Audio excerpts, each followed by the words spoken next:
Hi everybody, this is Ravi from Precision Academy. Today we are going to discuss about Vishnu Kundinis. Vishnu Kundinala గురించి ఈరోజు మనము కూలంకషంగా తెలుసుకుంటాము, చర్చిస్తాము. ఇది దొరకడం చాలా కష్టం ఈ మెటీరియల్, అందుకే మీరు జాగ్రత్తగా వినండి. నేను చాలా ఒరిజినల్ రీసెర్చ్ చేసి ఒరిజినల్ డాక్యుమెంట్స్ని రెఫర్ చేయడం ద్వారా నాకు ఎన్నో విషయాలు తెలిసాయి, అవి మీతో పంచుకుంటాను ఈరోజు. రాజకీయ పరిస్థితుల గురించి మాట్లాడితే మొట్టమొదటిగా అసలు ఎక్కడ ఇది పరిపాలన సాగించింది అంటే విశాఖపట్నం నుంచి, ప్రజెంట్ డే విశాఖపట్నం, గోదావరి జిల్లాలు, గుంటూరు, నల్గొండ, హైదరాబాద్, రంగారెడ్డి దాకా వీళ్ళు పరిపాలన చేశారు. చాలా పెద్ద ప్రాంతమే ఇది, కోస్తా అండ్ తెలంగాణ అనుకోవచ్చు. దీన్ని క్యాపిటల్స్ విషయానికి వస్తే నాగార్జునకొండ, అమరావతి, కీసరగుట్ట, దెందలూరు అంటారు. నాకైతే అమరావతి, కీసరగుట్ట ఛాన్సెస్ బాగున్నాయి. ఇక్కడ కోటిలింగాల దగ్గర చాలా దొరికాయి వాళ్ళవి, కోటగా వచ్చని. అమరావతి దగ్గర అంటే గుహాలయాలు ఇవన్నీ మనం చూస్తున్నాం, వీళ్ళు కట్టినటివి. కాబట్టి ఈ రెండు ప్రదేశాల్లో ఉండే అవకాశం ఉంది, లేకుంటే రెండిట్లో కూడా ఉండిండొచ్చు, కొంతకాలం ఒక చోట, కొంతకాలం ఒక చోట. సో ఇక్కడ అడ్మినిస్ట్రేషన్ ఎలా ఉండిందంటే, ఇప్పుడు గజబలం కోసము హస్తికోశ అని, తర్వాత కాల్బలం కోసము వీరకోశ అని అనేటోళ్ళు, తర్వాత ఇంకా న్యాయ వ్యవస్థ విషయానికి వస్తే ధర్మాధికారులు ఉండేటోళ్ళు. వాళ్ళు fire, water and poison test అంటే వీళ్ళు టెస్ట్ చేసేటోళ్ళు అనమాట. ఫైర్లో లేకుంటే వాటర్తో లేకుంటే పాయిజన్తో అట్లా టెస్ట్ చేసి నిజాలు తెలుసుకునేటోళ్ళు వాళ్ళు. తర్వాత ఎప్పుడు ఏ కాలంలో ఉండిందంటే 420 నుంచి 650 దాకా ఉండిండొచ్చు. కాల నిర్ణయాలు కొంచెం కష్టం చేయడం అని అప్రాక్సిమేట్గా చెప్తున్నాం మనం. ఇంకా ఏ రాజులు ఉన్నారు అంటే మాధవవర్మ 1 ఈయన దీనికి స్థాపించారు ఈ సామ్రాజ్యాన్ని అని అనుకోవచ్చు. తర్వాత మాధవవర్మ 2 ఇది గ్రేటెస్ట్ కింగ్ వీళ్ళల్లో. ఈయన గోల్డెన్ ఏజ్ ఆయన టైంది. మార్షల్ రిలేషన్షిప్ ఈయన మెయిన్గా ఏమంటే పెళ్ళిళ్ళ ద్వారా సత్సంబంధాలు ఏర్పాటు చేసుకున్నాడనమాట. మ్యారిటల్ రిలేషన్స్, వైవాహిక సంబంధాలు, వాకాటకాస్తో వాళ్ళు చాలా బలమైన వాళ్ళప్పుడు. సో ఇంకా ఆనంద గోత్రిన్స్ దగ్గర వాళ్ళు ఏరియాస్ అన్నీ ఆక్యుపై చేసేసుకొని చాలంకయానాస్ని డిఫీట్ చేసేసి ఇతను చాలా స్ట్రాంగ్ అయిపోయాడు. ఆనంద గోత్రిన్స్, చాలంకయానాస్ అంతకు ముందు ఉన్నారు కదా, వాళ్ళిద్దరిని రీప్లేస్ చేసేసి ఇతను వచ్చేసాడు. వాకాటకాస్తో మంచి కుటుంబ సంబంధాలు ఏర్పాటు చేసుకొని స్ట్రాంగ్ అయ్యాడనమాట. సో మాధవవర్మ 2 ఆయన చాలా ఇంపార్టెంట్ కింగ్.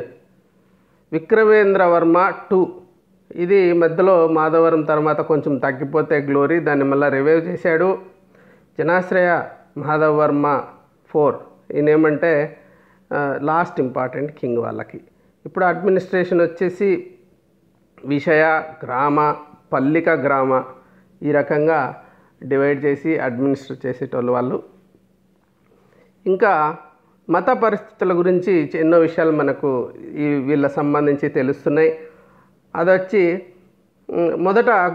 మొట్టమొదట గోవిందవర్మ అని ఆయన తొలి నాళ్ళల్లో ఉన్నప్పుడు ఆయన రాణి పరమభట్టారిక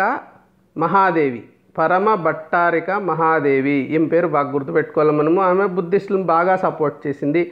అయితే అప్పుడు వజ్రయాన అనేది మొదలైందనమాట. అంటే సిద్ధ నాగార్జునుడు అంటే సిద్ధులు వచ్చాయన్నట్టు, వేరే నాగార్జునుడైన ఇతను కాలంలో ధాన్యకటకము, శంకవరము, రామతీర్థము ఈ 3 ప్రాంతాల్లో సిద్ధులు వచ్చేసాయని చెప్పి సిద్ధ నాగార్జున. సో వజ్రయాన అనేది గుర్తుపెట్టుకోవాల. సో మహిమలు అవి ఇవి చేసి కొంచెం రివైవ్ చేయాలనుకున్నాడు, కానీ అప్పటికే బుద్ధిజం కొంచెం డౌన్ఫాల్ స్టార్ట్ అయిపోయింది. తర్వాత వైదిక హిందూయిజం అంటే వేదాలకు సంబంధించి యజ్ఞయాగాదులు అవన్నీ ఎవరు చేశారు? మాధవవర్మ 2 చాలా చేశాడనమాట. అశ్వమేధ యాగాలు 11 చేశాడు, అంత రాజ్య విస్తరణ కోసం చేశాడనమాట. బహుసువర్ణ పౌండరీక యాగము, తర్వాత వాజపేయ రాజసూయ ఇలాంటి యాగాలన్నీ చేసినట్టుగా శాసనాల ద్వారా మనకు తెలుస్తుంది. ఈయన వచ్చేసి హిరణ్యగర్భ మహాదాన అంటే హిరణ్యగర్భ మహాదానం చేసినట్టుగా కూడా ఆధారాలు ఉన్నాయి. ఇతనికి పరమ బ్రాహ్మణ అంటే ఈ వేదాలు వీటికి సంబంధించిన యాగాలు యజ్ఞాలు చేస్తున్నాడు కాబట్టి పరమ బ్రాహ్మణ అనే బిరుదు కూడా ఉంది ఆయనకి. అలాగే శైవిజం గురించి వస్తే శైవిజము ఆ టైంలో స్కంద గణపతి శక్తి ఇలాంటివి దేవుళ్ళు ఆరాధన దైవతారాధన మొదలైంది. పరమ మాహేశ్వర అనే బిరుదులు కూడా కొంతమంది రాజులు పెట్టుకోవడం ద్వారా మనము శైవిజం బాగా పాపులరైజ్ అయిందని తెలుసుకోవచ్చు. శివలింగాస్ కోటిలింగాలలో శివలింగాలు ప్రతిష్ఠించడం కూడా మనము గమనించాలి. శక్తిజము తర్వాత కల్ట్ ఆఫ్ మదర్ గాడెస్ ఇవి మొదలైనవి. సో ఒక కల్ట్ మొదలైందనమాట. శక్తి ఆరాధన శక్తి ఆరాధన మొదలైందనమాట అప్పుడు శైవిజంలో. ఇవేమో యజ్ఞయాగాదులు వైదిక మతంలో. తర్వాత వైష్ణవ అంటే అలాగే వైష్ణవిజం కూడా అయింది. తర్వాత నరసింహ త్రివిక్రమ రాముడు కూడా తర్వాత బాగా పాపులర్ అయినాడు. రామాలయాలన్నీ మొదలైనవి. సో వాళ్ళ పేర్లు కూడా చూడొచ్చు. మాధవవర్మ, గోవిందవర్మ, మాధవ, గోవింద ఈ పేర్లు రాజుల పేర్లలోనే ఈ పేర్లు వచ్చేసాయి. తర్వాత జైనిజం అంటారా తగ్గిపోయింది, బాగా తగ్గిపోవడం మొదలైంది. ఉందంటే ఉంది కానీ కొంత సపోర్ట్ దొరికింది. But they started losing importance. ఇంకా అప్పుడు ఘటికాస్ హిందూ స్కూల్స్ కొన్ని స్టార్ట్ చేయడం జరిగింది ఇంద్రభట్టారక వర్మ సమయంలో. సో ఆ రకంగా కూడా ఆ స్కూల్స్లో ఎడ్యుకేషన్తో పాటు ఈ వేదాలు ఇవన్నీ కూడా చెప్పడం అనేటివి కూడా జరిగేదన్నమాట. ఆ రకంగా కూడా రిలీజియన్ ఎస్టాబ్లిష్ అయ్యేటప్పుడు. ఇక సామాజిక విషయాలకు వస్తే ముఖ్యమైన విషయాలు మనం గమనించాల్సింది caste system, status of women. ఆ విషయానికి వస్తే 4-fold డివిజన్ అయితే ఉన్నింది, ఇంకొంచెం కన్సాలిడేట్ కూడా అయింది. సో ఆంధ్రదేశంలో ఈ కుల వ్యవస్థ బాగానే కన్సాలిడేట్ అవుతా రావడం మొదలైంది. తర్వాత ఉమెన్కి వస్తే మంచిగానే ఉన్నారు, వాళ్ళ పొజిషన్ కొంచెం నాట్ బ్యాడ్. ఎస్పెషలీ మనము పరమ భట్టారిక మహాదేవి గురించి చూస్తే ఆమె ఎన్నో దాన ధర్మాలు చేసినట్టుగా శాసనాలు ఉన్నాయి కాబట్టి లేడీస్కి అప్పటికి ప్రాపర్టీస్ అవి కూడా ఉండేటివి అని అనుకోవచ్చు. కానీ పోను ఇంకా వైదిక మతంలో వాళ్ళ ప్రాముఖ్యత తగ్గిపోతూ వచ్చింది. తర్వాత వాళ్ళ పేర్లు అంతకు ముందు వరకు మనము ఇక్ష్వాకులు కావచ్చు, శాతవాహనులు కావచ్చు, వాసిష్ఠి పుత్ర శాతకర్ణి, పులోమావి, అలాగా మనము గౌతమి పుత్ర శాతకర్ణి, వాసిష్ఠి పుత్ర పులోమావి అలాంటి పేర్లు చూసాం కదా. ఇక్కడ అలాగే ఇవి లేవన్నమాట. వాసిష్ఠి పుత్ర శ్రీ శాంతమూల అదే ఇక్ష్వాకుల్లో. కానీ ఇక్కడికి వచ్చేసరికి వర్మ అని పెట్టుకుంటున్నారు. లేకుంటే బ్రాహ్మిన్స్కి వస్తే శర్మ, స్వామి ఇవన్నీ అప్పుడే మొదలైనవి. సొసైటీలో పేర్లు కూడా దాన్ని బట్టి కూడా ఎన్నో విషయాలు మనం తెలుసుకోవచ్చు. మ్యాట్రిలినియల్ కాదని తెలుస్తుంది. అలాగే ఎలాంటి పేర్లు ఈ వర్మ అనేది మళ్ళీ పల్లవులు చాలా మటుకు ఇప్పటికి కూడా పెట్టుకుంటున్నారు కదా. సో ఇది వర్మ అనేది అప్పుడు స్టార్ట్ అయిందనమాట. ఇంకా ఆర్థిక పరిస్థితుల విషయానికి వస్తే అగ్రికల్చర్ డామినేట్ చేయడం మొదలుపెట్టింది. శాతవాహనుల కాలంలో ఉన్నంతగా విదేశీ వర్తకం కానీ మరి ఇండస్ట్రీస్ కానీ అంత లేవు కాబట్టి అగ్రికల్చరే మెయిన్ సోర్సు. సో ఇండస్ట్రీస్ విషయానికి వస్తే, కామర్స్ విషయానికి వస్తే చాలా రకాల ప్రొఫెషన్స్ మనం చూడొచ్చు. సో పాలిషర్స్ కావచ్చు, ఐరన్ వర్కర్స్ కావచ్చు, పాటర్సు, ఆర్టిజాన్స్, రైటర్స్ అంటే లేఖకాస్, తర్వాత గోల్డ్ స్మిత్స్, స్టోన్ పాలిషర్సు, స్టోన్ మ్యాసన్సు, కార్పెంటర్సు ఇలాంటి వాళ్ళందరినీ మనము అప్పుడు ఉన్నట్టుగా సంబంధించిన పరిశ్రమలు కూడా ఉన్నట్టుగా మనం భావించవచ్చు.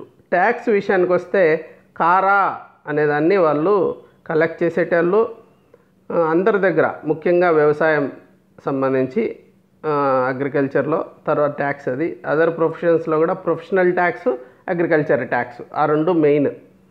Professional tax, agriculture tax.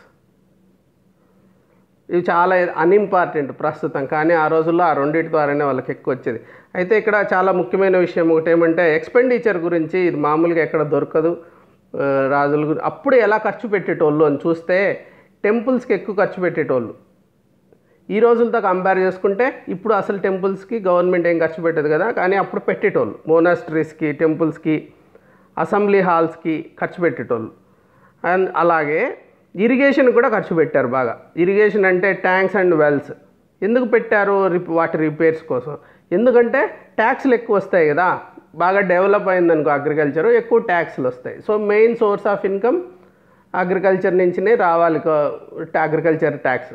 కాబట్టి ఇరిగేషన్ బాగా డెవలప్ చేశారు. బ్రిటిషర్స్ కూడా ఇరిగేషన్ బాగా డెవలప్ చేశారు. అంటే ప్రజల మీద ప్రేమ అని కాదు, ఇరిగేషన్ డెవలప్ చేశారు. ప్రజల కోసం అని చెప్తే ఈ టెంపుల్స్ ఇట్లాంటివి కట్టారనుకోవచ్చు. అలాగే పుణ్యం వస్తుందనో, మంచి జరుగుతుందనో, విజయాలు వస్తాయనో. ఇంకొక విషయం ఏమంటే మిలిటరీకి కూడా బాగానే ఖర్చు పెట్టారు. మిలిటరీ ఎక్స్పెండిచర్ గురించి కూడా ఖర్చు పెట్టారనమాట వీళ్ళు. సో పూర్వం ఎలా ఖర్చు పెట్టేటోళ్ళు అనేది కూడా చాలా ముఖ్యమైన observation.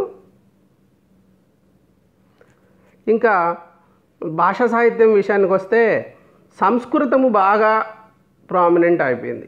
సంస్కృతము official language, inscriptions language కూడా అయిపోయింది అనమాట అప్పుడు. తర్వాత కవిత్వము, సాహిత్యం విషయానికి వస్తే విక్రమేంద్ర వర్మ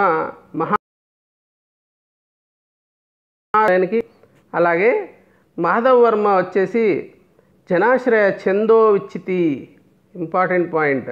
దీంట్లో శీర్షిక, ద్విపద, త్రిపద ఇవన్నీ దేశీ ఛందస్సులు. దేశీ. సో ఈ దేశీ ఛందస్సు అనేదాన్ని ఆయన ఒక పుస్తకంలో చెప్పాడు. అంటే ఈ తెలుగుకి తొలి రోజుల్లో దేశీ ఉండింది, తర్వాత తెలుగు ఎవాల్వ్ అయింది దాంట్లో నుంచి. ఆ దానికి సంబంధించి గ్రామర్ స్టార్ట్ అయిందనమాట. వర్డ్స్ అంతకుముందే చూసాం శాతవాహన కాలంలో, నాగభూతం మొదలైతే తర్వాత చాలా పదాలు ఎవాల్వ్ అయితే వస్తూ మళ్ళీ గ్రామర్ కూడా కన్సాలిడేట్ అవుతా వస్తుంది. ఇంకా ఈ ఘటికాస్లో ఈ వేదాలు, వేదాంగాలు, మీమాంస, న్యాయ, పురాణ ఇట్లాంటివన్నీ కూడా చెప్పడం అప్పుడు జరిగేది. ఈ స్కూల్స్ అది బ్రాహ్మణులకు మాత్రమే అనుమతించేటోళ్ళు. సో ఇంద్రభట్టారక చాలా స్కూల్స్ ఎస్టాబ్లిష్ చేశారు ఎడ్యుకేషన్ కోసం, వేదిక్ లిటరేచర్ కోసం. సో ఈ వేదిక్ లిటరేచరు ప్రొటెక్ట్ చేయడము, నెక్స్ట్ జనరేషన్కి అది శృతి, స్మృతి అని 2 రకాలు ఉంటాయి కదా, ఆ రెండింటిని బాగానే ఎంకరేజ్ చేసి వీళ్ళు కాపాడారు. ఇక ఆర్ట్, ఈ టెర్రకోట ఇది చాలా ఎక్కువగా మనము చూడొచ్చు. కీసరగుట్టలో చాలా దొరికాయి టెర్రకోటాస్ అండ్ స్టక్కోస్. సో ఇది ఒక ఫర్ ఎగ్జాంపుల్ అవి కొంచెం సింబాలిక్గా ఉంటుంది. మదర్ గాడెస్ గురించి వచ్చింది. ఇట్లా పెద్దగా చెస్ట్ ఎక్కువ ఉన్నట్టు అలా చూపించారంటే అర్థం ఏమంటే ఫెర్టిలిటీ గాడెస్ అన్నట్టు. ఫెర్టిలిటీ, మాతృత్వాన్ని ఆమె ప్రసాదిస్తుంది. అలాగా ఏలేశ్వరంలో ఇంకా టెర్రకోటాస్ అన్నీ చాలా దొరికాయి. మేల్ అండ్ ఫీమేల్ ఫిగర్స్వి, అనిమల్స్వి, బర్డ్స్వి, టాయ్ కార్డ్స్. ఈ టాయ్ కార్డ్స్ మనము ఇండస్ వ్యాలీ సివిలైజేషన్లో కూడా చూస్తుంటాం అనమాట. అనిమల్స్ అండ్ టాయ్ కార్డ్స్ టెర్రకోటాలో అదే మనకి ఇక్కడ కూడా గమనించవచ్చు. ఇంకా human and mythical animals. Mythical animals అంటే గరుడు కావచ్చు, లేకుంటే అట్లాంటివి ఏదైనా పురాణాలలో వచ్చే అనిమల్స్. స్టోరేజ్ జార్సు, ఏమన్నా స్టోర్ చేసుకోవడానికి ఊరగాయలు అట్లాంటివి. తర్వాత ఆర్నమెంటల్ జార్సు, తర్వాత వెజల్సు, మినియేచర్ పార్ట్స్, చిన్న పార్ట్స్ అన్నమాట అవి. మినియేచర్ పార్ట్స్, వేజెస్ ఏమైనా పూలు పెట్టుకోవడానికి, స్ప్రింక్లర్సు, నీళ్ళు ఇలా స్ప్రింకిల్ చేస్తాం కదా దానికోసము. డెకరేటెడ్ పాటరీ, బాగా పాటరీని డెకరేట్ చేశారు. సో పాటరీ, టెర్రకోటా, స్టక్కోస్ ఇవి చాలా వస్తువులు దొరికాయి మనకి, ముఖ్యంగా తెలంగాణ ప్రాంతంలో. ఈ బీడ్స్ అంటే పూసలు అన్నమాట, అవి కూడా చాలా టెర్రకోటాతో చేసినటివి, ప్రీషియస్ స్టోన్స్తో చేసినటివి, ఇవన్నీ కూడా కీసరగుట్టలో దొరకడం జరిగింది. ఇంకా బ్యాంగిల్స్, స్టోన్ ఆబ్జెక్ట్స్ కూడా అప్పుడు మనము చాలా విరివిగానే ఉండేటివి. So bangles, stone objects, beads, terracotta stuccos ఇవన్నీ కూడా ఆర్ట్ ఫామ్స్ అప్పుడు ఉండేటివి. ఇంకా కాయినేజ్కి వస్తే ఎక్కువగా కాపర్ వాడారు. ఇది శాతవాహనుల కాలంలోటివి. ఇవేమో విష్ణుకుండిన్స్. సో శాతవాహన పీరియడ్లో బుల్ ఉండేది, లయన్ ఉండేది. సో ఆ రెండిటిని మనం ఇప్పుడు చూడొచ్చు అన్నమాట. సో ఇక్కడ చూడండి బుల్, ఇది కూడా ఒక బుల్, కాకపోతే ఒక్కొక్క చోట సన్నగా అట్లుంటుంది, ఒక చోట కొంచెం ఈ రకంగా ఉంటుందన్నమాట శాతవాహన టైం లాగా. అయితే ఇవి ఎక్కడెక్కువ దొరికాయంటే ఇది ఏలేశ్వరము, భువన్గిర్, ఇంకా మహారాష్ట్రలో కూడా దొరికాయి. పౌనార్, వార్దా అక్కడంతా కూడా ఒక చాలా ట్రేడ్ జరిగేది అని చెప్పి మనము అనుకోవచ్చు అనమాట ఆ ప్రదేశాల్లో కూడా. అయితే ఒక సైడ్ ఏమో ఈ బుల్ లైన్ ఉంటే ఇంకొక సైడు ఇవి ఉన్నాయన్నమాట. ఇలాగా మనం చూడొచ్చు, ఒక దీపపు స్తంభము లేకుంటే శంఖము అవన్నీ ఉంటాయి. That is their unique mark. So ఇక్కడ చూడండి, ఫస్ట్లో బుల్ ఉండేది, తర్వాత ఏమైపోయింది, లైన్ ఎక్కువ వాడారు. Line with open mouth and twisted tail, అంటే తోక కొంచెం ఇలా ట్విస్ట్ చేసి నోరు ఇలా తెరిచి ఓపెన్ మౌత్తో ఒక సింహము ఉండే బొమ్మ, నరసింహుడికి అవతారం అయిండొచ్చు. కాకపోతే సింహం బొమ్మ వచ్చిందంటే విష్ణుకుండినులు అని అనుకోవచ్చు. అది ఒక సింహంతోనే మనం కన్ఫర్మ్ చేయలేము. అదర్ సైడ్ వచ్చి వేస్ ఆర్ ల్యాంప్, ఒక వేస్ కానీ ఒక ల్యాంప్ కానీ అవన్నీ ఉంటే అప్పుడు వీళ్ళ కాయిన్స్ అన్నట్టు మనం గమనించవచ్చు. తర్వాత ఈ వేసు, ల్యాంపు చాళుక్యాస్ కూడా ఫాలో కావడం జరిగింది. అసలు ఇవి ఏంటి, దీని సింబల్ ఏంటి, అర్థం ఏంటి? ఈ lamp, rays, definition of knowledge. ఇప్పుడు ఒక ల్యాంప్ ఉంది, ఇక్కడ ఇలాగా ల్యాంప్ ఉంది.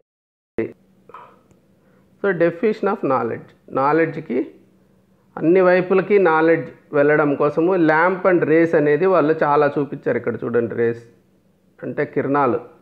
అలాగా విద్యకు సంబంధించి, విజ్ఞానానికి సంబంధించి ఈ కిరణాలు అన్ని వైపులకి వెళ్తుంది. కలశం, ఈ వేస్ అంటే కలశం అన్నమాట. దాంట్లో water of life, purity, fertility. So fertility తర్వాత ప్యూరిటీ అండ్ లైఫ్, ఈ మూడింటిని రిప్రజెంట్ చేస్తుంది అన్నమాట ఆ కలశం. అలాగే ప్రాస్పరిటీ ఆఫ్ విష్ణుకుండిన్ రూల్, ఆ టైంలో ఉన్న ప్రాస్పరిటీని కూడా ఈ వేస్ ద్వారా మనము, ఆ కలశం ద్వారా మనం గమనించుకోవచ్చు.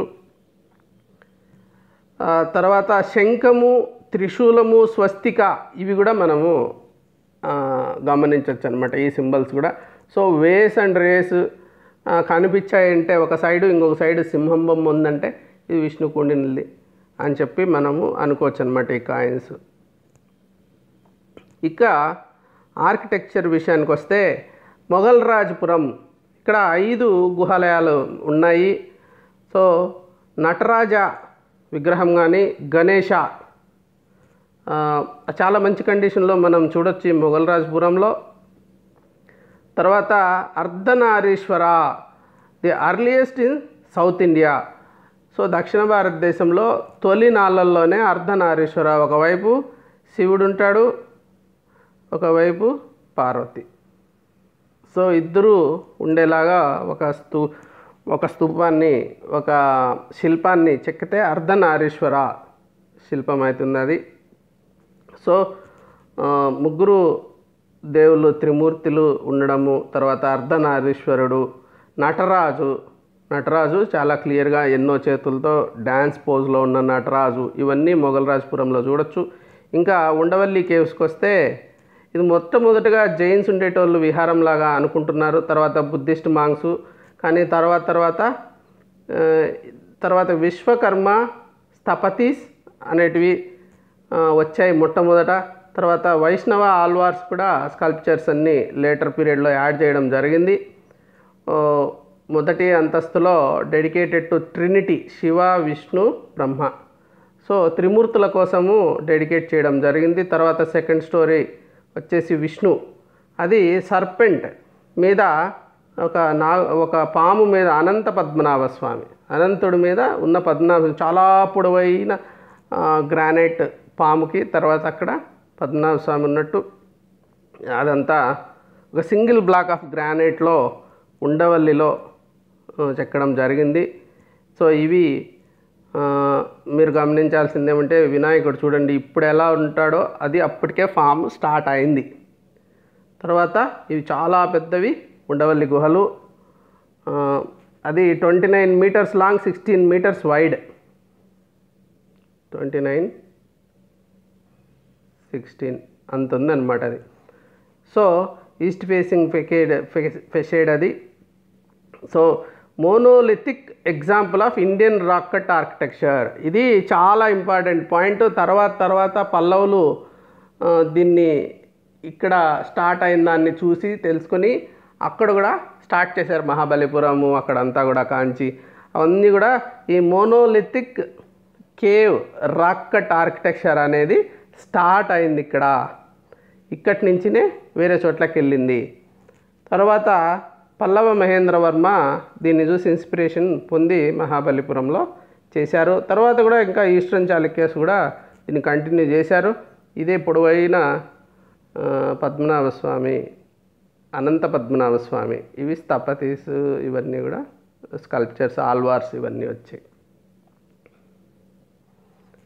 ఇంకా దీంట్లో మెయిన్స్లో ఎట్లాంటి క్వశ్చన్స్ రావచ్చంటే విష్ణుకుండినిలో రాజకీయ చరిత్రను తెలపండి మరియు సాహిత్యం, కళ మరియు వాస్తుశిల్ప అభివృద్ధికి వారి సహకారాన్ని వివరించండి.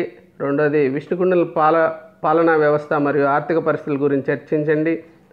మూడోది విష్ణుకుండిల పాలనలో మత పరిస్థితుల గురించి చర్చించండి. 4 విష్ణుకుండిలో ఇక్ష్వాకుల తర్వాత మరియు చాళుక్యుల ముందు ఆంధ్రప్రదేశాన్ని పరిపాలించారు. విష్ణుకుండిలకు సంబంధించిన మూలాలపై గమనిక రాయండి. ఇలాగా నేను ఒక 3 ప్రశ్నల్ని రావడానికి అవకాశం ఉన్న 3 ప్రశ్నల్ని మళ్ళా చర్చించి మీకు ఇవ్వడం జరుగుతుంది. So thanks for joining me. నమస్తే, bye. Hi everybody, this is Ravi Nallapreddy from Precision Academy. ఈరోజు మనము విష్ణుకుండిలకు సంబంధించి సామాజిక, ఆర్థిక మరియు మత పరిస్థితుల మీద ఒక ప్రశ్నని చర్చిస్తాము. Discuss about the socio economic religious conditions during the Vishnukundina period. Vishnukundina కాలం నాటి సామాజిక, ఆర్థిక మరియు మత పరిస్థితుల గురించి చర్చించండి. సో 3 సామాజిక పరిస్థితులు చర్చించాలి, ఆర్థిక పరిస్థితులు చర్చించాలి, మత పరిస్థితుల గురించి కూడా చర్చించాలి. 3 పార్ట్స్ ఉన్నాయి దీంట్లో. సొసైటీ విషయానికి వస్తే క్యాస్ట్. సో 4-fold డివిజన్ అనేది స్ట్రాంగ్గా ఉండేది, కన్సాలిడేట్ కావడం మొదలైపోయింది. బ్రాహ్మణ, క్షత్రియ, వైశ్య, శూద్ర, 4-fold వర్ణాశ్రమ ధర్మ ఒకటో పాయింట్ అది. 2 status of women, they occupied prominent position. ఏది రాసినా మనము సబ్స్టాన్షియేషన్ చేయాలి కదా. పరమ భట్టారిక మహాదేవి, ఆమె చాలా గ్రాంట్స్, డొనేషన్స్ విహారాల కోసము, బుద్ధిస్టుల కోసం చేసింది అని చెప్పడం ద్వారా అక్కడ స్టేటస్ బాగుండేది ఉమెన్కి అని చెప్పచ్చు. ఇంకా పేర్లు ఎలా పెట్టుకునేటోళ్ళు సొసైటీకి సంబంధించి అంటే, ముందు మ్యాట్రిలీనియల్ ఉండేది కదా, గౌతమిపుత్ర శాతకర్ణి, వాసిష్ఠిపుత్ర పులోమావి, తర్వాత అలాంటి వాసిష్ఠిపుత్ర శాంతమూల, ఇలాంటి పేర్లన్నీ ఇక్ష్వాకులు, శాతవాహనులు ఆ కాలంలో. కానీ ఇక్కడికి వచ్చేసరికి అట్లాంటి మదర్స్ నేమ్స్ పెట్టుకోవట్లేదు, అదొకటి. వీళ్ళు వర్మ రాజులు వర్మ అని పెట్టుకోవడం, బ్రాహ్మణులు వచ్చి శర్మ, స్వామి అని పెట్టుకోవడం, ఇలా చూడొచ్చు మనము. సో పేర్లల్లో పట్టి కూడా సమాజం గురించి కొన్ని వివరాలు మనకు తెలుస్తాయి. ఇప్పటికీ ఆ పేర్లు మనం పెట్టుకుంటున్నాము. తర్వాత వర్మాన్ అని పల్లవులు పెట్టుకోవడం చూసాం. ఎకనామిక్ కండిషన్స్ ఎలా ఉండేటివి, ఆర్థిక పరిస్థితులు, అగ్రికల్చరే వాళ్ళకి మెయిన్ సోర్స్, అది పాయింట్ నెంబర్ 1. జనరల్గా అన్ని రాజ్యాలకు సంబంధించి ఈ పాయింట్ రాయొచ్చు, వీళ్ళకి ఇంకా ముఖ్యంగా రాయొచ్చు. ఎందుకంటే శాతవాహనుల కాలంలో ఉన్నంత పరిశ్రమలు కానీ, విదేశీ వ్యాపారాలు కానీ, వాణిజ్యం కానీ లేదు.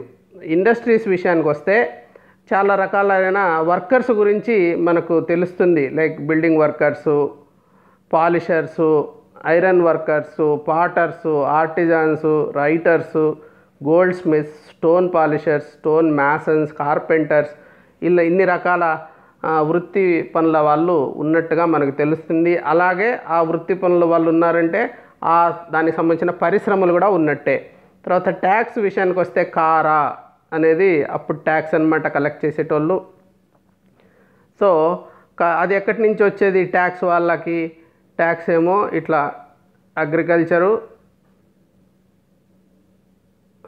అగ్రికల్చర్, తర్వాత వృత్తి పనులు అంటే ప్రొఫెషనల్ ట్యాక్స్. సో ఈ రెండు రకాలుగా వాళ్ళకి డబ్బులు వచ్చేటివి. How many comes, how rupee comes అని మనం ఇప్పుడు చూస్తాం కదా. ఇది డబ్బులు ఇలా వస్తాయి. వచ్చిన డబ్బులు ఎలా ఖర్చు పెడతారు? ఇది చాలా ముఖ్యమైన విషయం.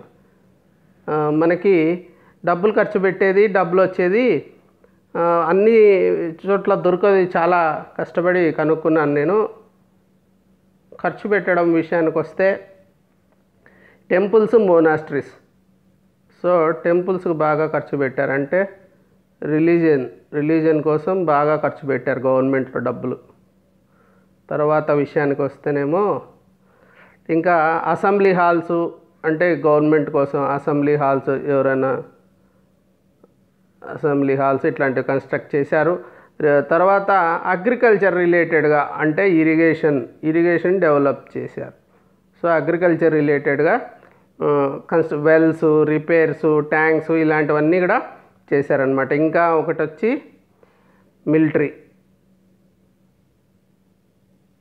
మిలిటరీ. సో పూర్వము ఇప్పటికీ మనం మిలిటరీ మీద అంటే డిఫెన్స్ మీద చాలా ఎక్కువ ఖర్చు పెడతాం కదా, అప్పుడు కూడా చాలా ఖర్చు పెట్టేటోళ్ళు. అయితే ఇరిగేషన్ ఒకటే ఎకానమీ డెవలప్ చేయడం కోసం. అలాగే ఇరిగేషన్ బాగా అయిందనుకో ట్యాక్స్లు వస్తాయి కదా, వీటిల్లో పెద్దగా వాళ్ళకు వచ్చేది లేదు. కానీ మిలిటరీ నుంచి అంతా ఈ ఇరిగేషన్ నుంచి ట్యాక్సెస్ వస్తాయి. ఈ ట్యాక్సెస్ని వాడుకోవచ్చు. So how they use to expenditure budget అప్పుడు యొక్క బడ్జెట్ మనం ఇక్కడ గమనించవచ్చు అనమాట.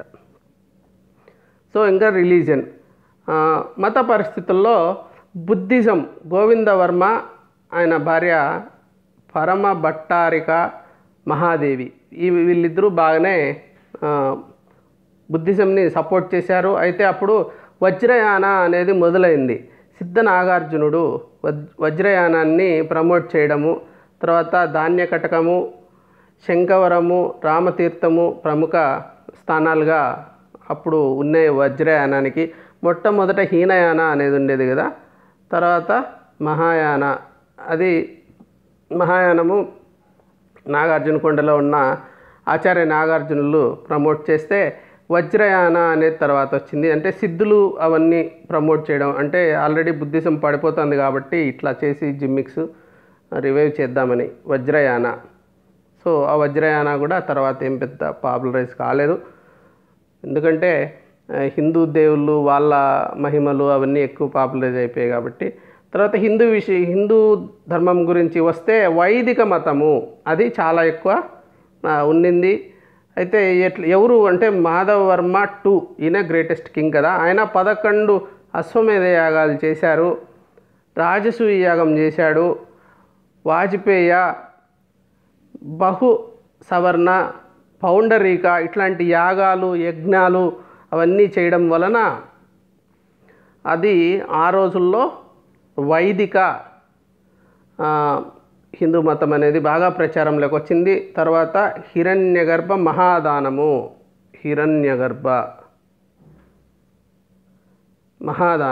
మహాదానం చేశాడనమాట. హిరణ్యగర్భ మహాదానం చేశాడు.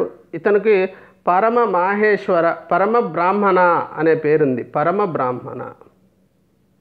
సో బ్రాహ్మణ అంటే మామూలు బ్రాహ్మణుడు, పరమ బ్రాహ్మణ అంటే చాలా ఇవన్నీ చేశాడు కదా.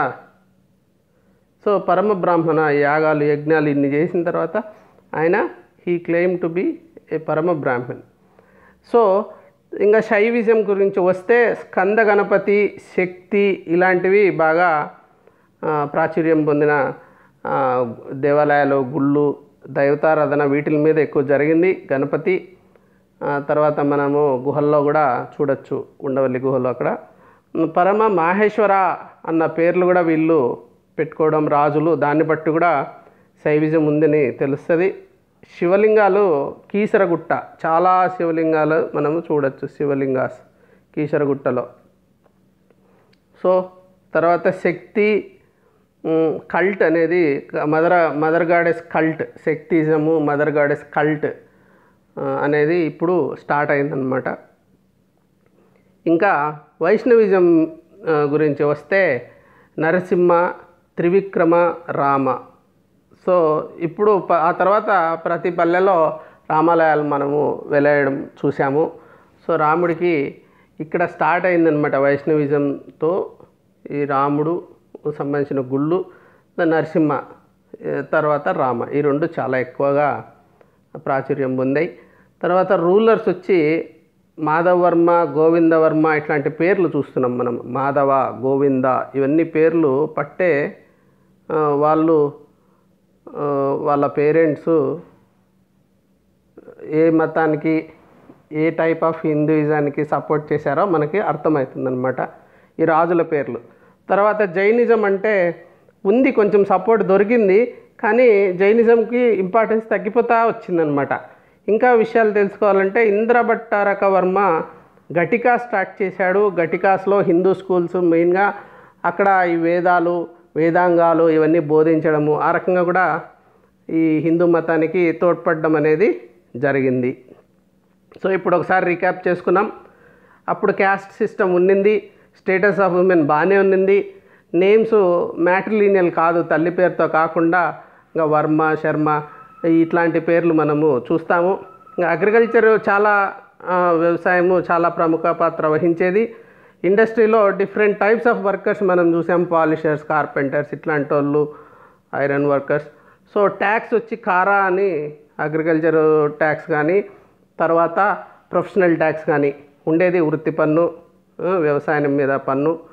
తర్వాత ఎక్స్పెండిచర్కి వస్తే టెంపుల్స్ మీద, మరి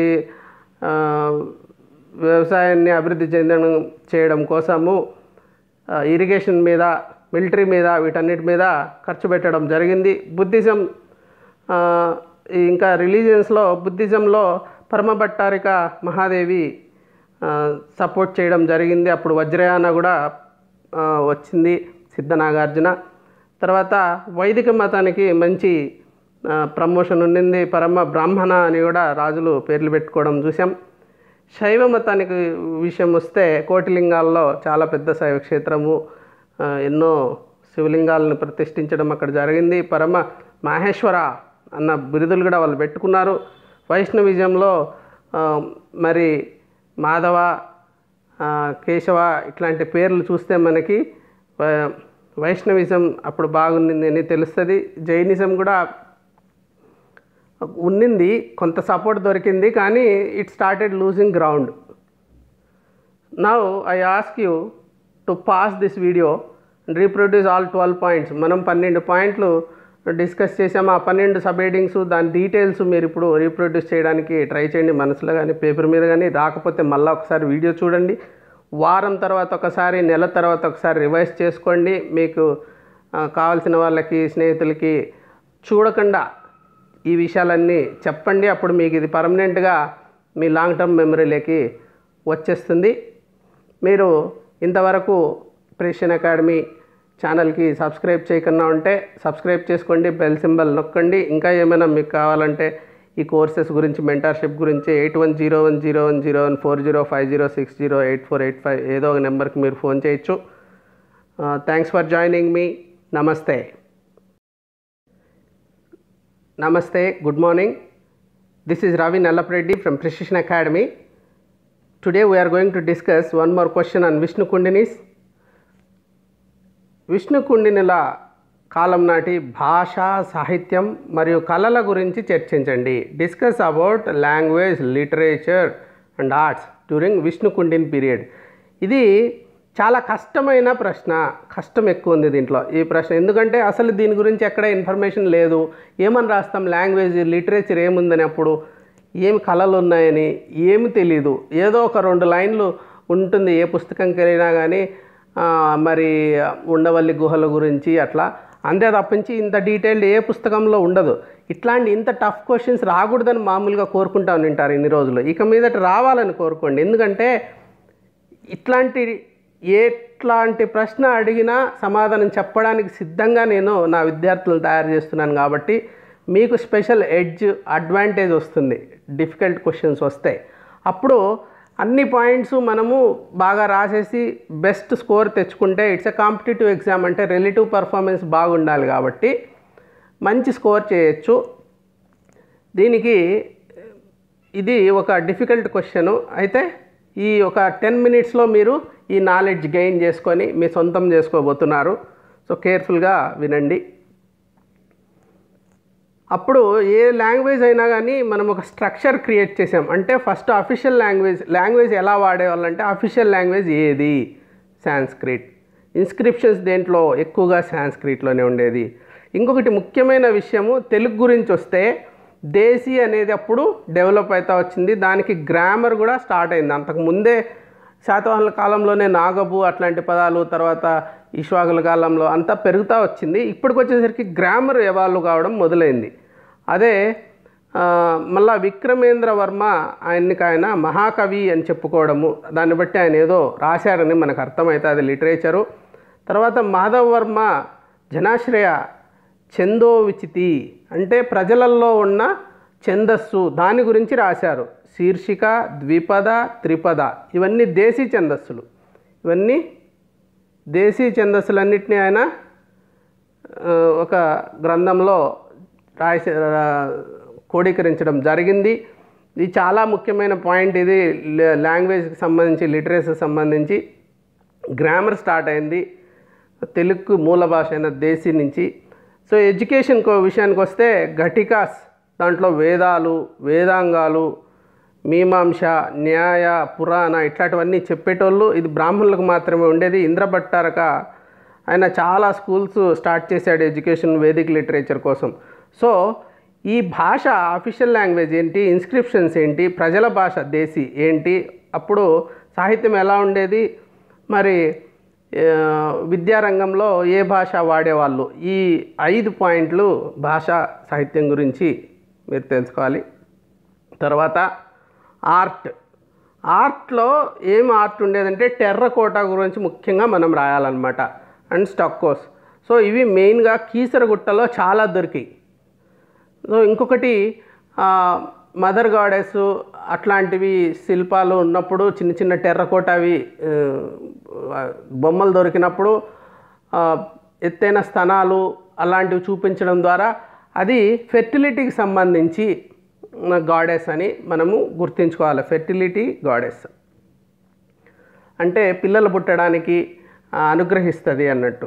సో ఏలేశ్వరం, ఇక్కడ కూడా టెర్రకోట చాలానే దొరికాయి. మేల్ అండ్ ఫిమేల్ ఫిగర్స్ కానీ, యానిమల్స్, బర్డ్స్, టాయ్ కార్డ్స్. ఈ టాయ్ కార్డ్స్ మనము ఇండస్ వ్యాలీలో కూడా చూసాము, యానిమల్స్, బర్డ్స్ని. సో టెర్రకోట అక్కడ మొదలైనట్టుంది, ఇక్కడ కూడా బాగా ప్రాచుర్యంలో ఉన్నింది. హ్యూమన్ అండ్ మిథికల్ యానిమల్స్ కూడా ఈ టెర్రకోటలో చూడొచ్చు. తర్వాత storage jars, ornamental jars, vessels, miniature parts, చిన్న చిన్న పార్ట్స్ అనమాట. వేజెస్, ఏమన్నా పూలు పెట్టుకునేటివి అట్లాంటివి, స్ప్రింక్లర్స్, అట్లా నీళ్ళు స్ప్రింకిల్ అయ్యేలాగా అంతా ఒకటేసారి రాకుండా. డెకరేటెడ్ పాటరీ కూడా బాగా, డెకరేటెడ్ పాటరీ అనేది మంచి వాళ్ళకి ఆర్టిస్టిక్ టేస్ట్ ఎక్కువ ఉన్నింది. బొమ్మలు వేసుకొని ఇలాగ డెకరేట్ చేసుకొని పాటరీ నీట్గా డెకరేట్ చేసుకునేటోళ్ళు. నాకు రాదనుకోండి. సో ఇది పాటరీ. తర్వాత బీడ్స్ అండ్ బ్యాంగిల్స్ మంచి మట్టి గాజులు బాగా స్టార్ట్ అయినాయి అప్పుడు. మట్టి గాజులు, తర్వాత వాటి మీద డిజైన్స్ అవన్నీ వచ్చాయి. తర్వాత బీడ్స్, మంచి పూసలతో దండలు ఇట్లాంటివన్నీ బీడ్స్కి సంబంధించి మనము చూడొచ్చు ఇక్కడ. తర్వాత స్టోన్ ఆబ్జెక్ట్స్ కూడా, శిల్పాలు కూడా చిన్నగా చెక్కడము, అవన్నీ కూడా ఆర్ట్కి సంబంధించిన విషయాలు. ఇప్పుడు రికాప్ చేసుకున్నాము. అఫీషియల్ లాంగ్వేజ్ ఏముంది, తర్వాత ఇన్స్క్రిప్షన్స్లో ఏమున్నాయి అంటే రెండిటికి సాంస్క్రిటే. తర్వాత దేశీ బాగా డెవలప్ అయింది, గ్రామర్ మొదలైంది, వ్యాకరణం. లిటరేచర్లో జనాశ్రయ ఛందో విచితి, దాని గురించి ముఖ్యంగా మనము రాయాలి. ఎడ్యుకేషన్ కూడా సాంస్క్రిట్లోనే ఎక్కువ వేదాంగాలు అవన్నీ చెప్పడం జరిగింది. సో టెర్రకోట ఆర్ట్ విషయానికి వస్తే టెర్రకోట బొమ్మలు చాలా దొరికాయి. తర్వాత బీడ్స్, బ్యాంగిల్స్, స్టోన్ ఆబ్జెక్ట్స్ వీటి గురించి రాయాలి. There are total 8 points. Now you pause this video and reproduce all 8 subheadings and the details. అవన్నీ రీప్రొడ్యూస్ చేయలేకపోతే మళ్ళీ ఒకసారి చూడండి, మళ్ళీ ఒక వారం తర్వాత నెల తర్వాత రీప్రొడ్యూస్ చేసుకోండి. మీకు తెలిసిన వాళ్ళకి ఒకసారి చూడకుండా చెప్పి ఇది మీ సొంతం చేసుకోండి ఈ subject. With this we conclude this small session on this question. Namaste, bye bye. Hi everybody, this is Ravi Nallapreddy from Precision Academy. Today we are going to discuss one more question on Vishnu Kundinis. వారి వాస్తు శిల్పం మీద ఈరోజు మనము ఒక mains related question discuss చేస్తాము. Question number 3, discuss about cave architecture during the Vishnukundin period. విష్ణు కుండినుల కాలం నాటి గుహా వాస్తు శిల్పం గురించి చర్చించండి. ఇది చాలా ఇంపార్టెంట్ కాంట్రిబ్యూషన్ వాళ్ళు కేవ్ ఆర్కిటెక్చర్స్కి చేశారు. దాని గురించి చర్చించమని ప్రశ్న. ఇది కూడా మనకి మామూలుగా చదివే పుస్తకాలలో, గైడ్లలో ఎక్కడ దొరకదు ఈ కంటెంట్. కొంచెం కేర్ఫుల్గా వినండి.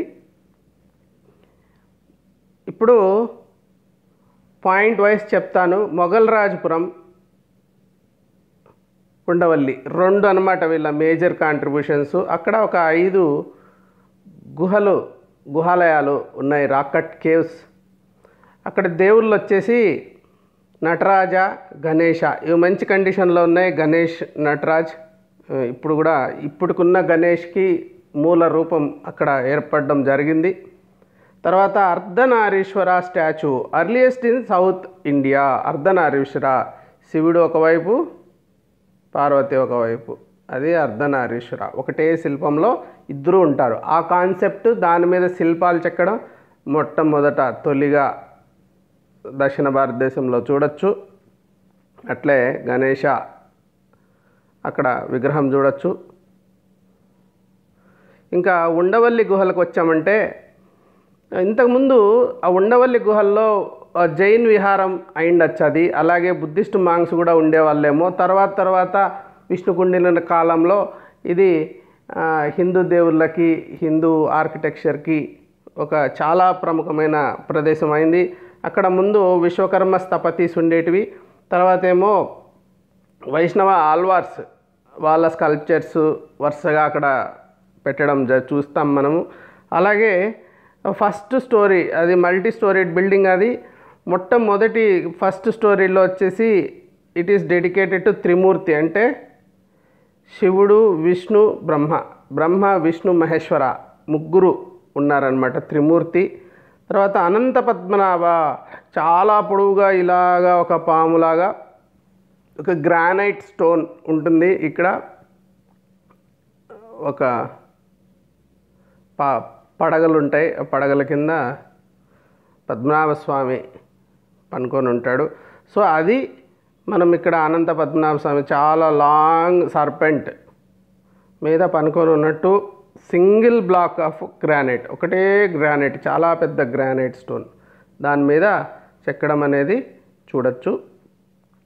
అలాగే ఇంకా కొన్ని ముఖ్యమైన విషయాలు ఏమంటే, ఇది రాక్ కట్ అంటే ఒకటే సింగిల్ మోనోలిత్. సో ఆ మోనోలిత్ అంటే సింగిల్ స్టోన్. మోనోలిత్కి ఇది ఒక ఎగ్జాంపుల్. ఒకటే స్టోన్ ఉంటుంది, దాంట్లో చెక్కుకుంటా పోతారు. అది చాలా యూనిక్ స్టైల్ అన్నమాట. ఇండియన్ రాక్ కట్ ఆర్కిటెక్చర్లో సాలిడ్ శాండ్ స్టోన్ వాడి ఇక్కడ వీళ్ళు చేశారనమాట. సాలిడ్ శాండ్ స్టోన్ కాబట్టి కొంచెం వర్కౌట్ అయింది అది చేయడానికి కొంచెం సులభంగా. ఇంకొకటి ఏమంటే, అది చాలా పెద్దది. సో 29 meters by 16 meters, చాలా హ్యూజ్. ఇటు చూడండి, ఈ ఉండవల్లి గుహలు చాలా పెద్ద సైజ్ అది. తర్వాత చాలా ముఖ్యమైన విషయం ఏమంటే, మనమంతా మహేంద్రవర్మ ఇది ఇన్స్పైర్ అయ్యి మహాబలిపురంలో స్కల్ప్చర్స్ డెవలప్ చేయడము, రాక్ కట్ అవన్నీ చేసినప్పుడు అక్కడికి వెళ్ళి చూస్తుంటాం మనము. కానీ దానికంతా ఇన్స్పిరేషన్ ఇక్కడే ఉంది. ఇక్కడే ఉండి ఏపీలో ఉండి మనము మొగల్రాజ్పురము, ఉండవల్లి వెళ్ళము. అదే దాదాపు అందరము మహాబలిపురం చూసే ఉంటాం, దాన్ని అప్రిషియేట్ చేసి ఉంటాం. దానికంతా సోర్సు, దానికి ఇన్స్పిరేషను ఈ ఉండవల్లి గుహలు. ఈ ఉండవల్లిలో చాలా అద్భుతమైన శిల్పాలు ఉన్నాయి. ఇదే అనంత పద్మనాభ స్వామిది, ఇదేమో గణేష్, ఇవేమో స్థపతీస్ అన్నాను కదా అవి. సో ఇవన్నీ కూడా చాలా అద్భుతమైన కళాఖండాలు ఉన్నాయి. వాస్తు శిల్పం ఉంది ఈ ఉండవల్లి కేవ్స్లో, మొగల్రాజ్పురంలో. So now we recap. Mogalrajapuram they have 5 caves. అక్కడ దేవుళ్ళు వచ్చేసి నటరాజ, గణేష్, అలాగే చాలా ముఖ్యంగా అర్ధనారీశ్వర కూడా అక్కడ ఉందన్నమాట. అలాగే ఉండవల్లి కేవ్స్కి వస్తే ఇంతకుముందు జైన్స్, బుద్ధిస్టులు ఆక్యుపై చేసుకున్న ప్రదేశం గుహలవి, వాటిల్ని తర్వాత ఇట్లా మార్చారు.